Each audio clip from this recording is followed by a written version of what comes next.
هو النور يهدي الحائرين ضياؤه وفي الحشر ظل. Kalau kita pergi ke Kaabah, kita pergi ke Masjidil Haram, kita akan lihat di Kaabah ada satu pintu yang besar di bahagian timurnya. Tetapi Kaabah mempunyai sebanyak 3 lagi pintu yang kita tidak nampak, yang mana pintu tersebut telah diselindungi oleh beberapa sebab. Menurut Syekh Sa'id Ramadan Al-Buti, beliau telah mengarang satu kitab bernama Fiqh Sirah. Antara sebab ataupun kisah pembinaan Kaabah, kalau mengikut pembinaan Nabi Ibrahim telah membuat 2 jalan pintu, iaitu yang pertama jalan untuk masuk dan satu lagi jalan untuk keluar. Kaabah yang punya 2 pintu tersebut telah langsung berpanjangan sehinggalah kepada zaman Nabi SAW. Pada asalnya Kaabah tidak mempunyai daun pintu, tetapi orang yang pertama sekali yang telah membuat daun pintu adalah seorang raja daripada Yaman yang dikenali sebagai Raja Tubak. Tetapi ketika mana pada zaman Nabi SAW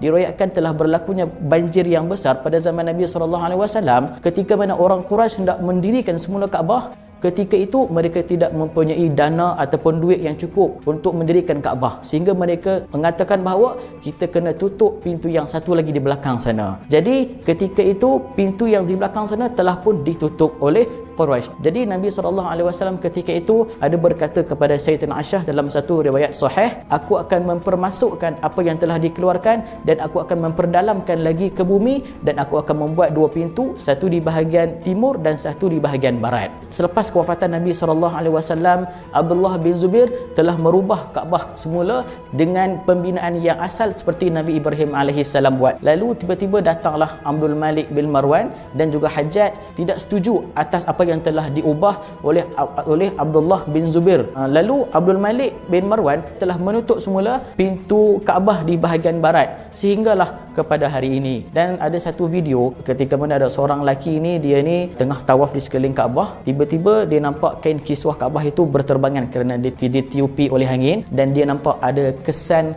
pintu Kaabah yang lama, iaitu pintu Kaabah yang telah dilakukan oleh Nabi Ibrahim AS dulu. Itu adalah apa? Pintu Kaabah yang kedua. Pintu Kaabah yang ketiga adalah berada sendiri di dalam Kaabah, iaitu pintu itu bernama pintu Taubah. Tapi bukanlah kata pintu taubah itu orang yang melakukan dosa, kata tak apa, pintu taubat masih lagi terbuka, masih lagi tertutup.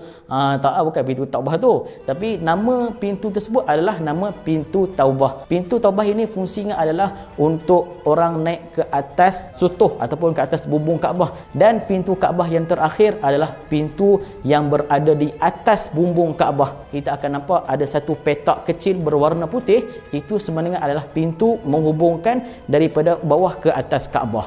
Jadi itu adalah proses untuk orang-orang yang menjaga Masjidil Haram untuk menguci ataupun untuk memakai kiswah Kaabah selain daripada mereka menggunakan kren untuk naik ke atas. Jadi itulah serba ringkas sedikit berkenaan dengan sejarah pembinaan pintu Kaabah asalnya daripada 2 pintu dan akhirnya ada 3 dan ada sekarang ni 4 pintu.